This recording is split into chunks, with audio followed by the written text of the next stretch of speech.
Hello, Jewel Chick. This is Grace. I also call myself the Dove Lady. And I'm wishing you a happy birthday today. And I want you to know that I think you're a very wonderful person. So sweet to share your life and your experiences and your thoughts on very important subjects. And most of the things you talk about, I can just say I feel just like you do about Oprah and Eckhart Tolle's new book, The New Earth, and I love Abraham Hicks too, just like you do. And you look beautiful in all those beautiful necklaces and earrings and things that you make. I just wanted you to know that you are someone who looks at the world and sees the good. And so I wanted to read something from a book that I read on my channel called Resurrection. Also, I wanted to offer this book to anyone that wants it sent to them. I've typed it up and I have it in a Google file, which is very easy to send to anyone as long as I know their email address. And in this there is just one little part I want to read to you, which kind of describes what I think you're all about, seeing the beautiful in everyone and talking about that is good. And so I will read that in just a minute, but I want to tell you also, in this book that I would send, called Resurrection, at the very top of it, there's a list of all the other books that I've typed up.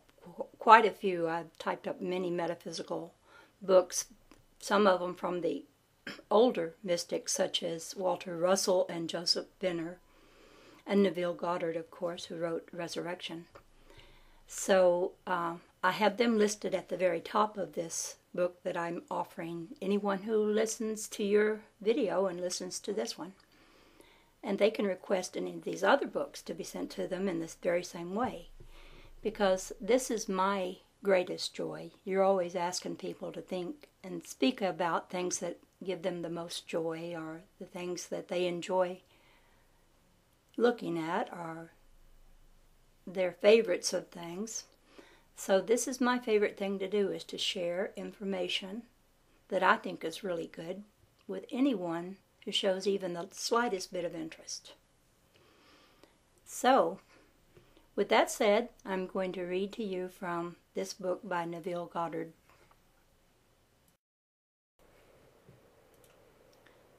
And I just want to read this part first before I get to that part that reminds me of you. He begins by saying, there is nothing to change but our concept of ourselves. As soon as we succeed in transforming self, our world will dissolve and reshape itself in harmony with that which our change affirms. So this is the vein in which he speaks. And now I will read you.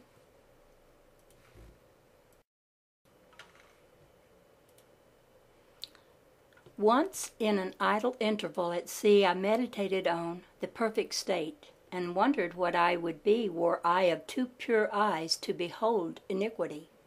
If to me all things were pure, and were I without condemnation. As I became lost in this fiery brooding, I found myself lifted above the dark environment of the senses. So intense was feeling, I felt myself a being of fire, dwelling in a body of air.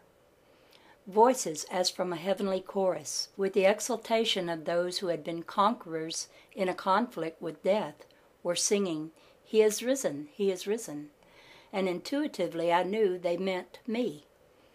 Then I seemed to be walking in the night. I soon came across a scene that might have been the ancient pool of Bethesda, for in this place lay a great multitude of impotent folk, blind, halt, withered, waiting not for the moving of the waters as of tradition, but waiting for me. As I came near, without thought or effort on my part, they were, one after the other, molded as by the magician of the beautiful. Eyes, hands, feet, all missing members, were drawn from some invisible reservoir, and molded in harmony with that perfection which I felt springing within me. When all were made perfect, the chorus excluded, "It is finished." Then the scene dissolved and I awoke. I know the vision was the result of my intense meditation upon the ideal of perfection, for my meditations invariably bring about union with the state contemplated. I had been so completely absorbed within the ideal that for a while I had become what I contemplated, and the high purpose with which I had for that moment identified myself drew the companionship of high things and fashioned the vision in harmony with my inner nature. The ideal with which we are united works by association of ideas to awaken 1,000 moods, to create a drama in keeping with the central ideal. My mystical experiences have convinced me that there is no way to bring about the outer perfection we seek other than by the transformation of ourselves. In the divine economy, nothing is lost. We cannot lose anything save by descent from the sphere where the thing has its natural life. There is no transforming power in death, and whether we are here or there, we fashion the world that surrounds us by the intensity of our imagination and feeling, and we illuminate or darken our lives by the concepts we hold of ourselves.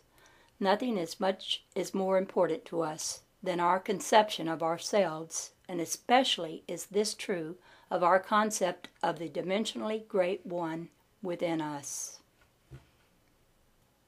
So my gift to you today is to tell you, you're just like this magician of the beautiful that Neville talks about in his vision.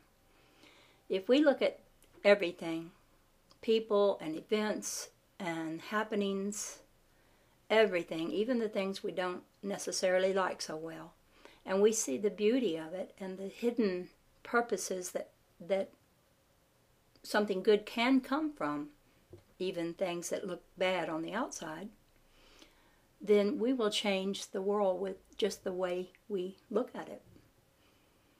I feel like I had a little, I gave a little help in bringing rain to Texas when I moved here to Texas just last September. They had been experiencing a drought, and it was pretty bad. The water level was really low, and people were just wanting rain so bad. Well, when I had to drive through Texas a long way on a long road, Highway 10, about 1,300 miles of it, everyone said, well, you know, it's going to be pretty hot, even though you have an air conditioner. That sun will beam in so hot, it's going to be awful. But it wasn't awful. It was like, I felt like God put an umbrella over me in the form of the sky and the clouds. It was cloudy all the way down that 1,300 miles, and even a little rain. And I just kept singing to the rain and singing to God and saying, well, Texas needs this rain, and I'm glad that you gave me a cloud cover all the way, and I'll just bring these clouds of rain on with me to Texas. And as soon as I got here, storms started happening, and everybody said, oh, we have lightning and thunder, but there's not much rain in it. But wow, now we've had some gushers. And here it is, the month of December, and we're still getting rain, and the water table's coming up, and it's the farmers are very, very happy. And I think people should just get together, maybe on sites like yours, and say, what do we want to sing a happy song about? Because if we sing a happy song about it, even when we don't see it, even before it's manifest, like I was doing on the way here, I was singing about how Texas was going to get all this rain. And sure enough, here I am in Texas, and now some of the people are saying, oh, call a halt to this rain. Well, I don't know how to do that. I only know how to get it going. But I think the secret is just to get happy about it. So here I am at the end of my 10 minutes, so I've got to say goodbye. And happy birthday. You have a really good day today. I hope you get lots and lots of videos sent to you. And just know that you're loved by more than you know. Bye-bye.